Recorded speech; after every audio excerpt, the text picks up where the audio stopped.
Hi, everyone. Welcome to Everyday Real English from Real Life podcast. Welcome to Real English Podcast. And hello, everyone. I'm Brendy. And I'm Annie. We are so happy you are here to learn English with us today. Yeah, it's great to have you. And hey, if you love learning practical English like this, please do us a favor. Please do. Hit that like button, subscribe to our show. And maybe share this deep dive with a friend who's learning too. Absolutely. So today we're diving deep into something, well, simple but delicious. We're looking at simple cooking and useful English vocabulary, all focused on garlic butter pasta. Garlic butter pasta. Just saying it sounds good. It really does, and it's a perfect example of what we call comfort food in English. Right. Comfort food. That's a great phrase. What does it really mean, though? Good question. It's basically food that warms your heart, not just fills your stomach. It makes you feel good, often reminds you of home or childhood. Yeah, cozy food. And garlic butter pasta fits perfectly. It's simple, super quick, like 20 minutes total. Exactly. And it packs just tons of flavor for something so easy. It's a classic comfort food for sure. Okay, so let's get into the ingredients. What do you actually need? It's pretty basic, right? Very basic. You probably have most of the stuff already. The recipe uses only 6 main ingredients. Okay, let's list them out. First, obviously, pasta, like spaghetti or linguine, works well. Yeah, long pasta is good for this. And how much? Usually about 2 to 3 ounces per person. That's 60 to 85 grams. Got it. Then you need butter. Unsalted butter is usually recommended, right? Yes, unsalted is key. We'll talk more about why later, but it gives you control over the saltiness. Okay, butter. Next. Garlic. Can't have a garlic butter pasta without it. Definitely not. How much garlic? Depends how much you like garlic. Maybe 3 to 4 cloves, sliced or minced. Okay. Then Parmesan cheese. Freshly grated is best, right? Oh, absolutely. Freshly grated melts better and just tastes way better than the pre-grated stuff. Good tip. What else? Fresh parsley, chopped for a bit of freshness and color at the end. Nice. And finally? Salt and pepper, the basics, for seasoning. Okay, so pasta, unsalted butter, garlic, Parmesan, parsley, salt, pepper. That's it. That's pretty much it for the core recipe. Simple. Now, recipes have specific cooking words. Let's teach a few useful ones. Good idea.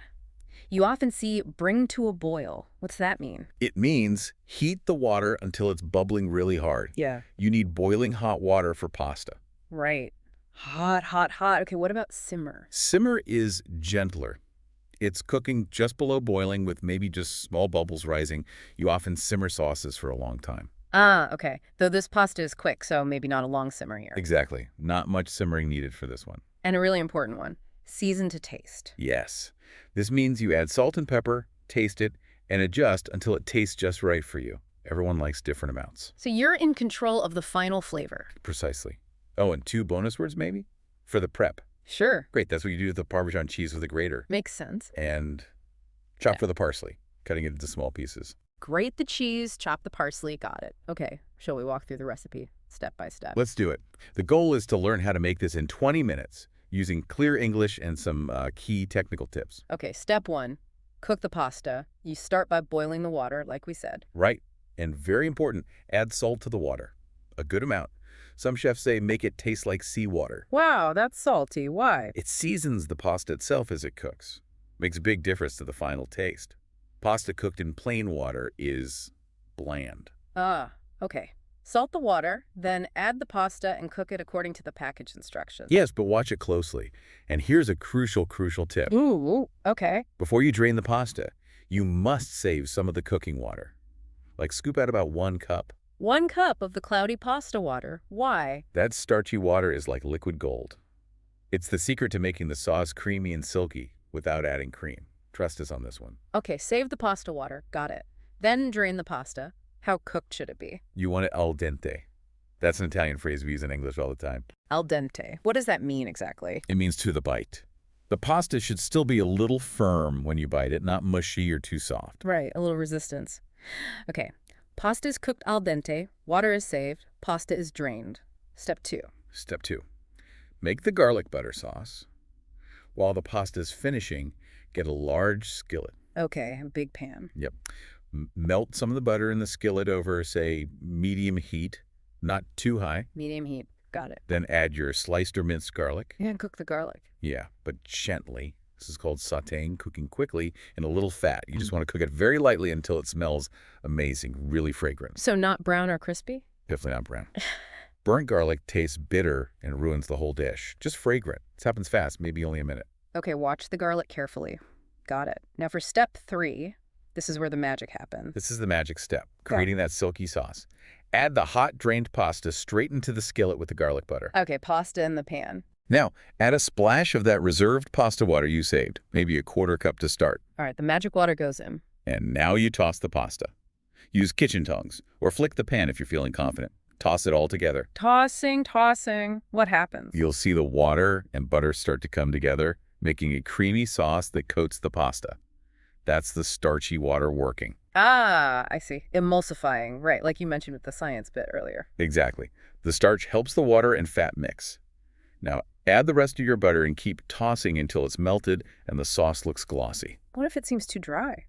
Add a bit more of the reserved pasta water, splash by splash, until it looks like the perfect consistency for you. Nice and saucy. Okay, perfect. Pasta coated in creamy, glossy sauce. Almost done. Almost. Step 4. The finishing touches. Super important. Take the skillet off the heat now. Off the heat, why? If it's too hot, the cheese might clump up or the parsley will wilt instantly. Off the heat preserves the texture and freshness. Smart. Okay, pan is off the heat. Now what? Add the freshly grated Parmesan cheese Cheesy goodness. and the chopped fresh parsley. For that color and freshness. Exactly. Now toss it all together one last time. Keep tossing until the cheese is melted into the sauce. Smells incredible, I bet. Oh, it does. Now's the time to season to taste. Add some freshly ground black pepper, maybe a tiny bit more salt if you think it needs it. Remember, the Parmesan is salty too. Good point. Taste and adjust. And then? Serve it immediately, straight away. Don't let it sit around. Brings us back to that cultural idea, right? About pasta. Yes. Yeah. Remember we mentioned comfort food. This simple pasta is great on its own, but you can also add things like grilled chicken or shrimp if you want protein, or serve it with a salad. Very versatile and perfect for when you're short on time. That's another good English phrase. Yeah, short on time just means you don't have much time, you're busy. Yeah. This recipe is ideal then. And we talked about kitchen expressions for quick meals, too. Right, like whip something up. Or throw together. Yeah, both mean to make something quickly and easily without much fuss.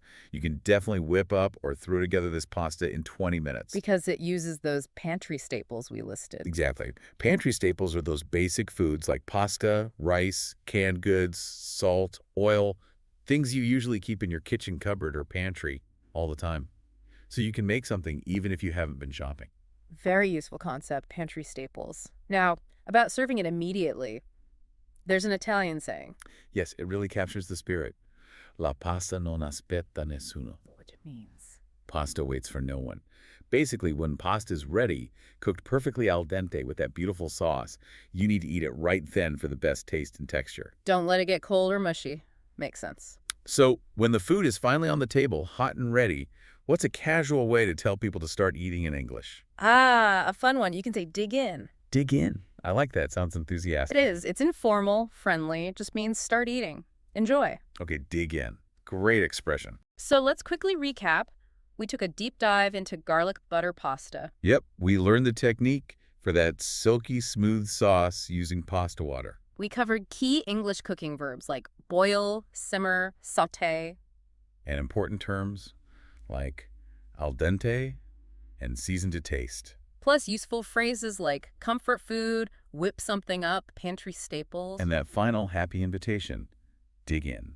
So we learned how something so simple can be so satisfying. Absolutely. Which brings us to our question for you, our listeners. We want to know, what's your comfort food? What's the dish that makes you feel happy and cozy? Yeah, tell us. Is it something simple like this pasta or something from your childhood or your country? Share your comfort food with us on social media. We'd love to hear about it. And please don't forget to like this deep dive if you found it helpful and subscribe to Real English Podcast for more useful English lessons. Thanks so much for joining us today. Yeah, thanks everyone. See you next time. Want to practice these phrases? Download your free PDF guide to review vocabulary, role plays, and quizzes. Find the link in the description and pinned comment and feel free to share it with friends. Like and subscribe for more English tips.